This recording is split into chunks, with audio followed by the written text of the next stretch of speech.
process. Harden, played by Bell, who's a very good defender. Harden with a series of moves. I think the West is a little tough this year, but I think the Rockets hold on. Bill and Matt, what do you think? Well, I'll agree with you, Kaylee. There's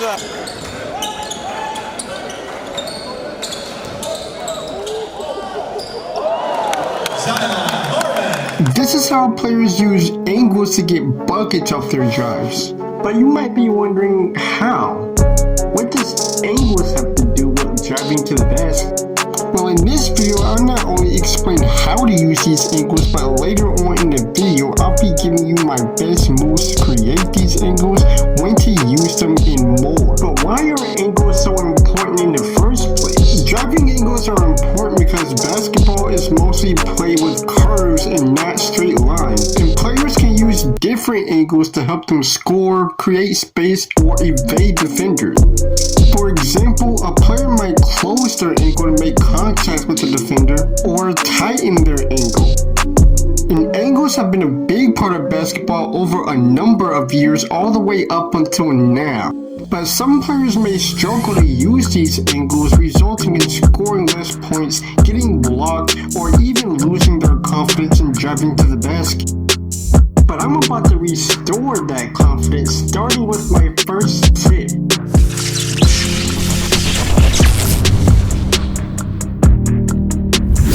So one big part of mastering angles is paying attention to your defender's top foot, because you can then attack that foot to create the angle to the basket. And the reason why you should do this is because when you attack a defender's top foot, it forces that defender to have to turn around while you're still making your way to the basket. Most players, when they get the ball, they want to put the ball down right away. Okay, the thing that you want to do is you want to turn and you want to see what you have first. Now, if this person has their 1 foot up already, they're already telling me what I'm supposed to do. She's telling me that I need to attack that top foot, okay? So what I'm gonna do is I'm going to make her believe that I'm going that way. So whether it's a jab or a ball fake, I'm gonna jab, okay? And then I'm gonna come back and then I'm gonna go and I'm gonna step right next to that top foot. And I gotta get shoulder to shoulder with her, okay? So what's gonna happen, since I'm so close, she's gonna have to probably do a full circle in order to get back into the play, and I'm already past her.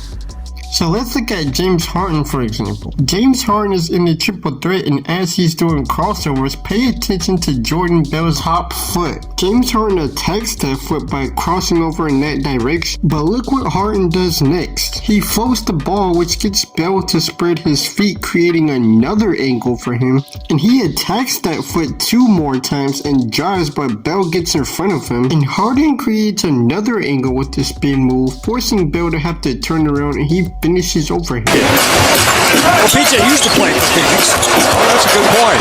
There's Harden to the basket. And the float dribble is an effective move for creating angles to the basket because it deceives defenders and makes them anticipate you driving in a straight line, which is why defenders often react moving their feet. And you can initiate the move with a regular dribble while keeping the ball close to your body and observe your defender's stance because you want your defender to be slightly in front of you. And take a quick step with your outside foot, which is the foot furthest from your defender, and hang the ball similar to doing a hesitation. And your eyes are the key to keeping your defender guessing, because if they anticipate you going in one direction while you go in the opposite direction, that can also open up lanes to the basket. Now, going back to what I was saying about your defender anticipating a straight line drive off of the float dribble, this is exactly why you should use curved drives when you're attacking the basket, because driving in a straight line is too predictable, and a big part of scoring is deception and not allowing your defender to know what your next move is. And another move that you can use for creating angles is the jab step, and this move is effective in one-on-one situations and closeout. And when doing a jab step, you want to take a quick step with 1 foot in a direction as if you're going to drive, but then quickly change direction and attack the basket at a new angle. And this can also throw off the defender's balance and create space. The franchise record for threes for Sacramento. Curry drops in a 3. This is the most threes ever in NBA history. Another move that you can use to create angles is, so you talking about angles now? Because I'm good with that. You should see all the pictures and selfies that I take. Like, I can get all kinds of angles that you wouldn't even imagine. Like, I can get this angle, this angle, this angle. Like, I can keep going.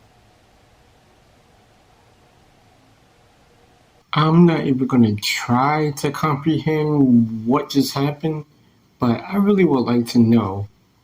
Do you just get a kick out of being annoying and interrupting my videos? Like, do you get an adrenaline rush, or like, what is it?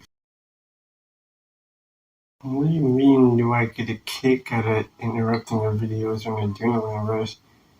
I just came in here because, I got excited. I heard you say the word angles, so I thought that's what we was talking about. Because, again, I'm really good with that. And I just wanted to come in here and show off my angle skills. And, plus, you don't really let me in the video, so, yeah. What do you mean I never let you in my videos? I don't even need to let you in the videos. You let yourself in them. Oh, okay. Yeah, you do have a point there. Okay. I'll just go then. Okay. I have my 10 seconds of fame, so I'll just leave. I mean, seriously though, like, let me know if you need me to give you some pointers on those angles. Like, I'm serious. Like, I'm good with that. I'm really good. I got skills. Like, I can hook you up. Okay. I'm done. I'm done for good this time. Okay. And the push cross is also effective. It simulates a drive in one direction, and then you're gonna push the ball and cross over to the opposite direction. And with this quick move, it can cause defenders to either lean or shift their weight in the opposite direction, which will then give you the angle and the time to attack the basket. And similar to the float dribble, one move that I had mentioned earlier was the hesitation. And this is when the ball takes a momentary pause or slows down their dribble. And this move is effective for either getting past defenders or getting defenders in the air. And it can also be one-on-one situations or in transition. And the spin move is another move that you can use to create another angle if your initial angle gets cut off by the defender, because it uses a change of direction when you're driving, which can throw your defender off and give you that angle to score at the basket. And there's actually two different ways to do this thing. One where you plant either your left or right foot in while pushing the ball in the opposite direction, and another where you plant either your left or right foot and spin in the opposite direction while holding the ball. And after mastering these moves and strategies, you can score more points, have more successful drives, and attack the basket with more confidence like this.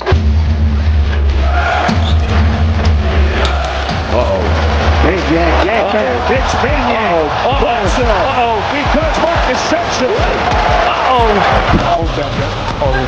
If he just made a rule. And the rule is running in the books for this season.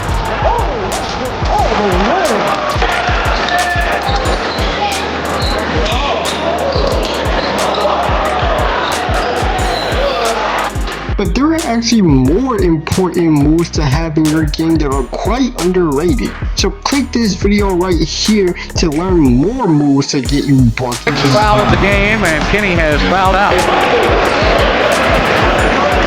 Laker defense has been good, but Indiana has fallen back into it.